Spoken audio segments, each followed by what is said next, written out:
మన హైదరాబాద్‌కో, బెంగుళూరుకో, చెన్నైకో ఇట్లాంటి దక్షిణాది రాష్ట్రాలకు పెట్టుబడులొచ్చి, ఎందుకు ఒరిస్సా, ఛత్తీస్‌గఢ్ లాంటి రాష్ట్రాలకి ఇదివరకు వచ్చేయి గాదు? అవి ఎప్పుడూ నక్సల్ ప్రభావిత ప్రాంతాలు. ప్లస్ ఫిజికల్ లేబర్ ఉంటారు గానీ, మెంటల్‌గా ఎడ్యుకేటెడ్ తక్కువ అన్నది అటుకుపోలేదు.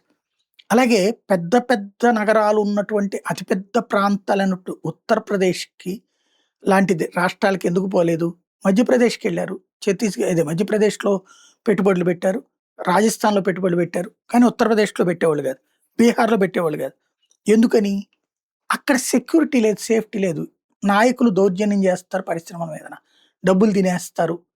లేదా దాడులు చేపిస్తారు. లేదా అందులో పనిచేసేయడానికొచ్చే కార్మికులే రెబలిజంగా తయారవుతుంటారు. అంటే అక్కడికి పోలేదు. అస్సాం గూడా అట్లాంటి జాబితాలోనే ఉండేది. ఎప్పుడు ఏం గొడవలు జరుగుతాయో తెలీదని. ఇన్వెస్ట్‌మెంట్స్ వచ్చేయి గాదు. ఇప్పుడు ఉత్తరప్రదేశ్‌కి భారీ ఇన్వెస్ట్‌మెంట్స్ వస్తున్నాయి.